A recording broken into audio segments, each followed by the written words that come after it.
Hello, welcome to EPG Pathshala. I am Dr. Anurekha Chariwag, Assistant Professor at the Department of Sociology, Savitribai Phule Pune University. I am coordinating the paper on Sociology of Gender. Today we are going to discuss the module titled Family, Marriage and Household.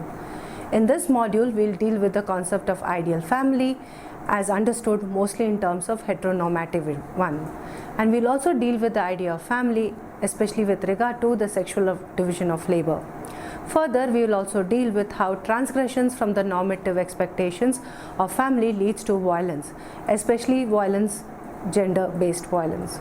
Further, in this module, the important keywords that we will discuss is heteronormativity, family, domestic work, domestic violence, public and private, marriage and household.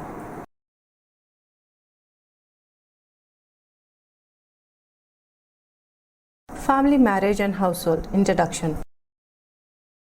Family, marriage and household have been theorized and discussed to a great extent by the discipline of sociology. One has seen these discussions through interactionist, evolutionist, diffusionist, functionalist and structuralist as well as interdisciplinary perspective. Structuralists approach family as a pattern of interrelated statuses and role at a particular time and as an organized pattern of interrelated rights and obligations of its members. The interactionists are concerned with the interaction between individual family members. The functionalist perspective has been an important locus of critique for the feminists. Functionalists maintain that any social institution needs to be understood in the context of the benefit it provides to both individuals and the society in which they live. Hence, according to them, family serves as an instrument purpose for its members as well as the society at large. They aspire for a fit between the family and the society. Functionalists also propound that with the changes in the society structure, the structure of the family changes. Talcott Parson argues in the context of Western society that a nuclear family system is best adapted to fit to the needs of an industrial society. For him, family must be characterized by values such as ascription, an emphasis upon who the people are, and particularism, priority for special relationships. He further points out that one of the ways in which disruption may be avoided is by segregating the nuclear family from the public sphere, thereby steer clear of a situation where a person has to choose between loyalty to kin and impersonal standards demanded by the occupational roles. By creating this divide between public and private, Parson, being essentially a modernist, described the function of the male family member of the family as instrumental and that the female member of the family is expressive. For sociologists and primarily functionalists, social institutions are essential components of a social life, family being an important one. The idea of marriage inevitably gets connected with the idea of family as a way to establish new kin connections and forming a household in which children are brought up. However, what counts as a family and who can marry who, its connections with other kins, the connection between marriage and sexuality differs in different societies. According to Giddens, family is a group of persons directly linked by kin connections, adult members of which assume responsibility for caring for the children. Kinship ties are connections between individuals established either through marriage or through the lines of descent that connect blood relatives. Marriage can be defined as a socially acknowledged and approved sexual union between two adult individuals. The definitions of kinship, marriage and family are intricately linked to each other and vary considerably across socio-cultural and historical context. In India, it may be difficult to draw a clear-cut distinction between nuclear and joint family. Though a couple and the child might be staying separately from the parents, the overall functioning of the household is often influenced by an extended family residing elsewhere. Family is defined by kin connections and kin connections may be defined by marriage or through lines of descent. Therefore, marriage becomes an inextricable part of the definition of family. Worsley points out that after marriage, the emphasis is on the conjugal bond to such an extent that marriage has become an index of normality or settling down. Further, marriage is defined by patrilocality, patrilineality, heterosexuality, monogamy and exogamy. In the Indian context, marriage outside one's caste, religion and class is considered dangerous and leads to drastic punishments or stigmatization by the society. Moreover, marriages by choice and not those arranged by the parents are still discouraged, and such relationships are seen with great suspicion. In order to maintain the fit between family and society, it is important for the institution to lay down the norms of behavior for the heterosexual couples engaged in a marital relationship. Especially, the relationship is defined by patrilocality, where the couple goes to live either near the parents of the groom or in the same house. Patrilineality implies that the lineage of a child born to the couple is derived from the father's family. In order to maintain the purity of this lineage, the sexual conduct of the married couple is of utmost importance. Therefore, the norms of monogamy, maintaining sexual relations only with the spouse, exogamy, marrying outside one's clan, and maintenance of one's caste, class, and religious background attains a non-negotiable status as far as the institution of family is concerned. Based on these ideals, a family assumes a heteronormative form. Heteronormativity refers to the overwhelming power of the assumption that heterosexuality is natural and normal and is the norm to be emulated. In the Indian context, religion, caste, class play an important role in constituting family members and specific normative forms of behavior. Andre Pete elucidates how family as an institution contributes to the reproduction of existing inequalities in similar forms. He identifies caste and class as important resources which contribute to the reproduction of inequalities in a family and subsequently in the society.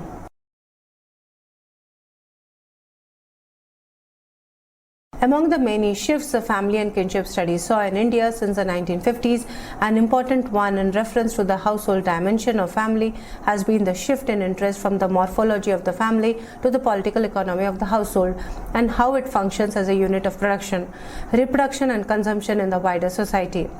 Instead of following the conventional definition of family, A.M. Shah adopted a wider definition of the household to describe different types of families.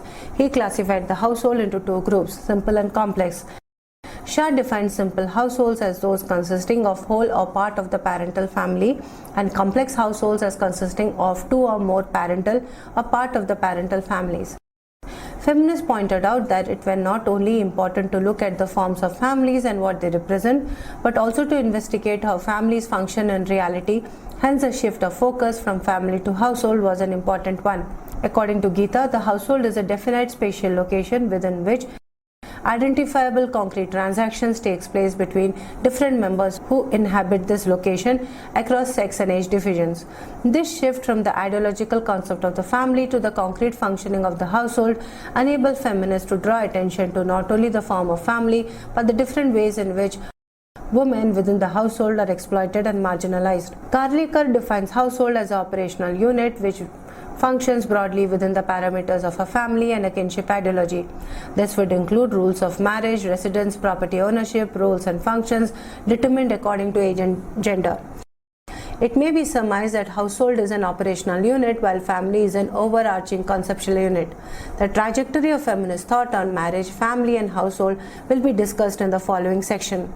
Personal is political. Feminists critique the public-private divide. The concepts of institutions of family, marriage and household have been discussed and critiqued by feminists at length. The first wave liberal feminist critique of the family did not question the sanctity of the family as a unit but identified the problematic position of women in them. For them, a simple repair and reform strategy would elevate women from the subordination. Marxist feminists draw their critique of the family from Engels, The Origin of Family, Private Property and the State, where he argues that within the emergence of private property, production became more valued than the household. Household labor was devalued and this has led to the transformation of women into property of men, leading to the devaluation of female tasks, roles and responsibilities. Further, they point out that women are encouraged to be wives and mothers and such ideological coercion produces enormous benefits for capitalism. Radical feminists identify the sex and gender system as the root cause of oppression faced by the women in the family and suggest that patriarchal institutions need to be dismantled for radical alternatives. They attack the gender prescriptions inherent in naturalistic family discourse, where the family is projected to be an eternal, non-changing entity. The romantic picture of the family created by the functionalists was questioned by the feminists in a consolidated manner in the West from the 1960s onwards, and feminists in the Indian context from the late 1970s. Betty Friedan's book, A Feminine Mystic, 1963, opened up discussions on the private sphere.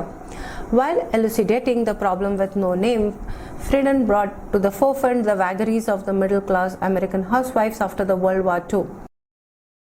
The directionless restlessness and the resultant lack of motivation to find meaning in one's life was lucidly discussed in her book.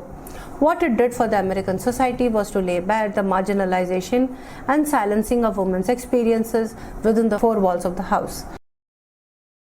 By rejecting the myth that the only way women could find fulfillment was through child rearing and homemaking, Friedan opened up the romantic idea of the private sphere for being challenged. Kate Millett, in her book Sexual Politics, further prodded the public-private debate by questioning the very act of coitus. According to her, coitus can scarcely be said to take place in a vacuum, although of itself it appears a biological and physical activity. It is said so deeply within the larger context of human affairs that it serves as a changed microcosm of the variety of attitudes and values to which culture subscribes. Millett defined the problem with no name as rooted in sexual politics. Her work marked the beginning of looking at a relationship between the sexes in a political light, as a power structure relationship when one group of persons is controlled by another. This apart, the debates among the second wave feminists from the 1960s to the 1980s around abortion, sexuality, prostitution and pornography brought the previously silenced and tabooed issues within the public realm of discussion. Carol Hanish's paper titled Personal is Political in the Notes from the Second Year Women's Liberation was widely circulated and shared among feminists. It brought forth the realization that the problems faced by women are not personal problems, but they are political problems. They are not caused by the inability or inefficiency of a woman to perform the roles expected of her, but have a larger socio-cultural political context. While discussion in the West emerged around activism and theoretical works of the second wave feminists from the 1970s, the women's movement in India also began to question the sanctity of the family, state, and other patriarchal and ideological institutions. However, one cannot overlook the fact that home, family, and marriage relations were critical institutional sites for social reformers and early feminists in later 19th and 20th century. Now the critique was largely around the critique of tradition. But in the later part of the 20th century, the focus had shifted from the individual body of the victim and the tradition to patriarchal institutions which govern her experience. While there was a public outrage on rape beginning from Mathura case, dowry, issues of dowry-related deaths, female feticide sati were being discussed in the public domain. A series of legislations were passed in the 1980s, and it emerged to be the golden age of women-friendly laws. While the late 90s focused on dowry as a form of subordination of women in the family, the 1980s began to focus on relationships of women to and within the family by an examination of women's rights in marriage, divorce, property maintenance, which are governed by personal laws in India. The debate on personal laws was triggered in 1985 by the Shah Banu case, when a 5-member constitution bench of the Supreme Court ruled that 75-year-old Shah Banu was entitled to maintenance by a husband under Section 125 of the Criminal Procedure Code.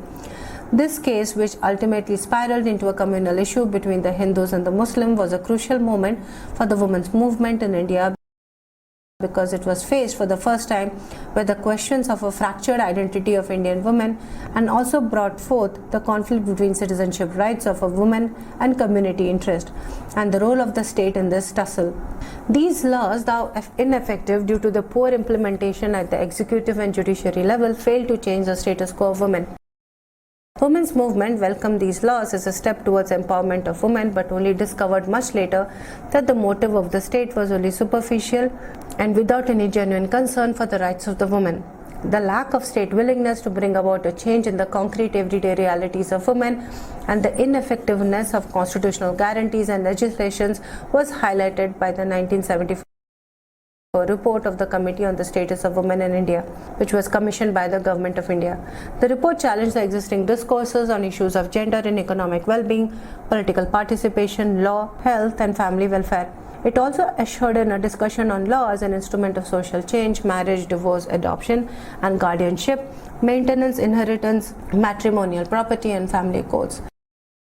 The campaigns of the 1970s and 1980s failed to ask difficult questions around women's chastity, virginity, economic rights within the family, but did manage to bring the family and household and the status of women within it into public discussion.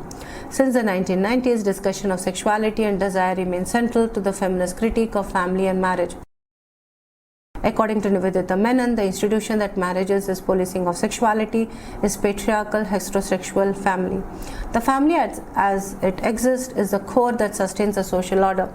This normative form of the family, which discards different forms of its expression, have proved to be detrimental to men, women, and marginalized identities and their everyday lived experiences.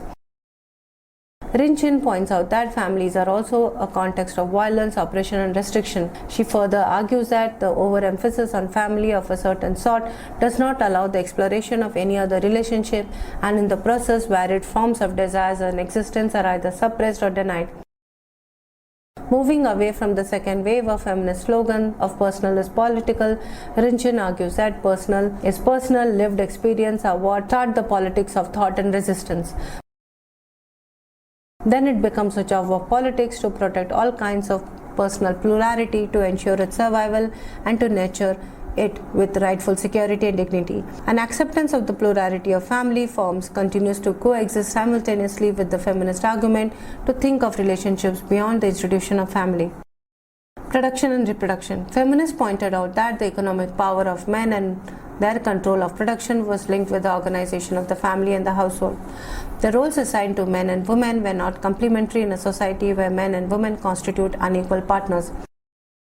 As pointed out earlier, Marxist feminists contributed the unequal position of women in society to capitalist mode of production and private property.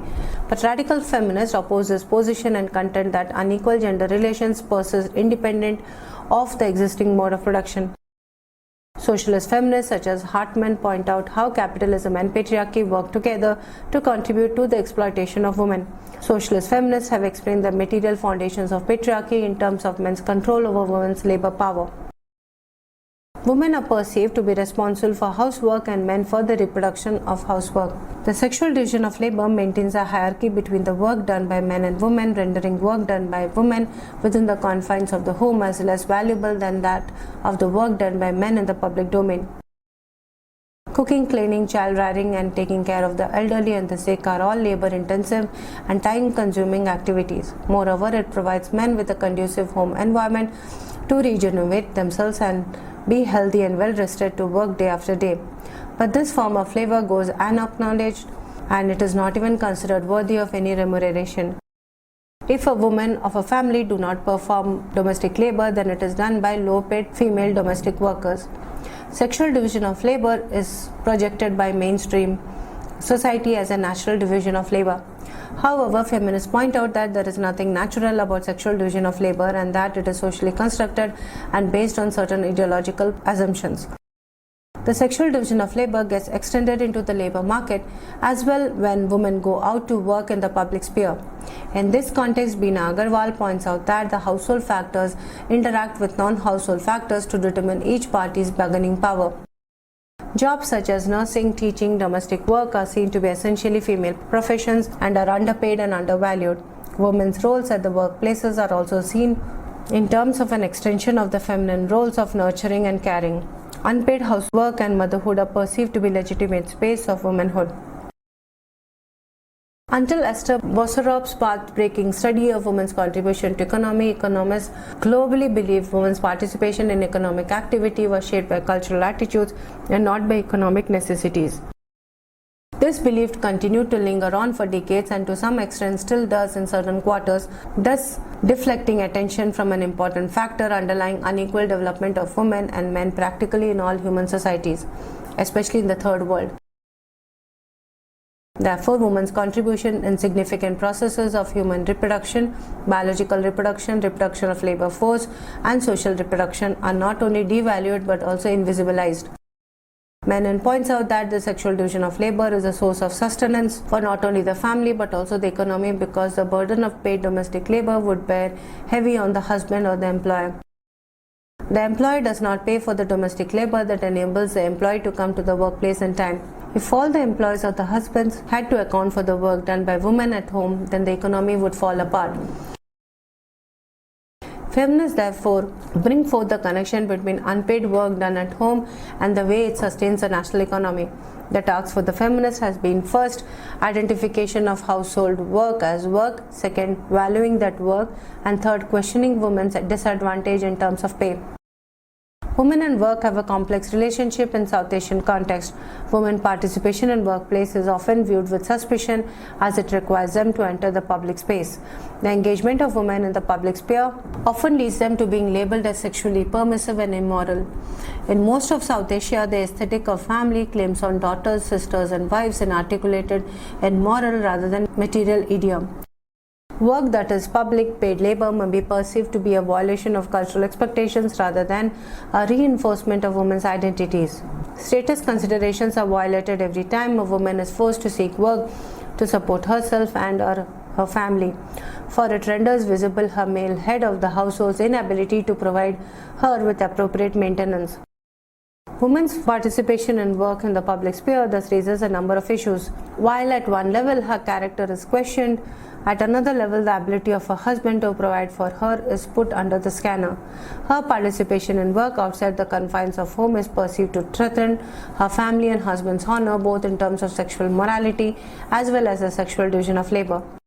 However, this may be negotiated differently in a lower class family where women are compelled to go out to work. Another issue to consider while discussing issues of honor is the ways in which women connect with her body in the workplace. If and how do employees make provisions for her bodily needs and discomforts? There are about 4 million domestic workers in urban India. How many of them can actually speak up for the right to use a toilet during long hours of work and travel? There are various ways in which women's body get connected with cultural beliefs of stigma, shame, purity, and pollution. How do they deal with the issues of stigma and shame that is associated with some forms of work? Women experiences at workplace are shaped by all these considerations, and situations get even more grave when caste, class, and religious identities interplay with gender and work to their disadvantage. Falling from these perceptions, women often face multiple forms of violence both at home as well as workplace, where their claim for rights may be perceived as transgression from femininity. Violence at workplace is not simply a consequence of failure to perform duties, but it gets intricately linked with a female identity, a resentment of a grit, and determination to strive and struggle against all odds. This apart, the competition that women bring to the labor market upsets the hierarchy and monopoly of male breadwinners perpetuated through the sexual division of labor. While issues of wages, working hours, social security are of great importance as far as discussions of women and work is concerned, what often gets overlooked is issues of intimacy, pleasure, and leisure at the disposal of these women. How does the mental health of women get affected when a majority of them are expected to do a double shift with no time left for themselves? Moreover, there is an abundant amount of emotional labor that a woman puts in both at workplace as well as at her home. Women are expected to be peacemakers, pacifiers, conflict solvers, apart from the other normative and professional roles that they are expected to perform at the home and the place of work. All this labor goes unacknowledged under the grab of labor for love. Violence, family to the state. The form of family, which is based on normative notions of heterosexuality, monogamy, patrilineality, and patrilocality, is inherently violent. Though mainstream sociologists have ignored the social pathology concerning family, Oberoi points out that family is also the site of exploitation and violence. Marriage, which is perceived to be the foundation stone of a family, requires the woman to reshape and remake the self to fit into the family of her husband. In fact, a large part of the woman's life is spent in preparing for this singular event of marriage, from making career or job related choices to making choices about appropriate behavior and clothing to be a suitable girl. An institution, the edifice of which is built around such violent grounds, perpetuates violence on women in various forms. In the natal family, violence may take the form of infanticide, feticide, child sexual abuse, discrimination in terms of allocation of resources, and in the marital family, violence may take the form of dowry-related violence, marital rape, domestic violence. Transgressions from the normative code of behavior expected of women within the family leads to violence of various forms. Karlikar points out that violence is used to discipline and control women's bodies and desires. The meaning and definition of domestic violence has changed within the women's movement from 1980s, when it was used to refer to the murder of women who were burned because the family failed to meet the demands of dowry, to the Protection of Women from Domestic Violence Act 2005, which includes sexual, emotional, economic as well as verbal forms of violence apart from physical forms. The issue was first raised as kitchen deaths that due to accident by investigating officers. They were later referred to as dowry deaths when dowry was identified as a cause of the death. Feminists first protested against police inaction and highlighted that these were not deaths but murders. The 1961 dowry prohibition was fraught with problems and had limited understanding of dowry and consequently the violence faced by women. The campaigns by the women's movement and recognizing the deaths of women in families not merely as death but as murders brought about a change in the Indian Penal Code in 1983 through sections 498A, cruelty to wives, which recognized for the first time the violence faced by women within their marital homes. Prior to this, there was no law which specifically addressed the violence faced by women within their home. Husbands were convicted under the provision for murder, section 302, wrongful confinement and abetment to suicide, section 306. In 1986, another amendment was made to the IPC to section 304B, which focused specifically on dowry deaths. Feminists emphasized on the need for a separate law because first it was difficult to get witnesses as violence took place within the confines of home, and second, routine and consistent beating may cause more harm than the grievous hurt defined by the general provisions, but might not be as evident.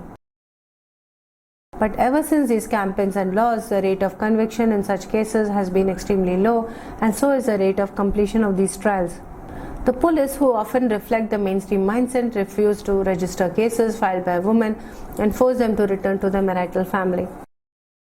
The other fallout of the emphasis on the dowry-related murders was that other forms of violence intersected by religion, caste, class, community, and family, camouflaged and registered or referred to as dowry-related violence. The Domestic Violence Act was enacted in September 2005, and it acknowledged that domestic violence is a widely prevalent and universal problem of power relationships. The Act made departure from penal provisions which hinged on stringent punishment to positive reliefs of production and injection. The Act reduced the role of the police to the minimum, and to provide information about the Act to the women, direct them to the protection officer with the help of the enforcement of orders. Women dependency on lawyers reduced as social workers and designated NGOs help women to access the courts and obtain orders from using simple formats. But this act is also weighed down with challenges and shortcomings: lack of sensitive judges, lack of convergent model, clear direction to the stakeholders about the roles and responsibilities. Judicial pronouncements which limit the scope of the act have been the major hurdles in its effective implementation. Moreover, despite several legislations and awareness campaigns, women often do not discuss the violence they face in the marital family with the natal family. They feel a sense of embarrassment and shame as they feel that they could be held responsible for bringing dishonor to the family. Fear of losing their honor in society, often family members who are aware of the violence inflicted on their women refrain from taking any action. This further leaves the issue unaddressed and the woman in isolation to bear in pain. Women's movement struggle against domestic violence has often led to an alignment with women on other connected issues. For instance, anti-Iraq movements of women mobilized against government policy on liquor as a response to domestic violence. Feminists have pointed out that there is a relationship between violence faced by the woman in the family and in the interest of the state. In conclusion of the module titled Family, Marriage and Household, the students have dealt with the idea of ideal and also the idea of family. We have also examined the linkages between family, marriage and household. Further, Drawing on the feminist critique of family, we have also understood the various dimensions to the understanding of family. Further, we have briefly looked into the women's movement and their interlinkages, especially in terms of understanding, conceptualizing, and theorizing family and marriage. Further, based upon the whole issues of domestic violence and family, we have also touched upon briefly gender-based violence. Thank you.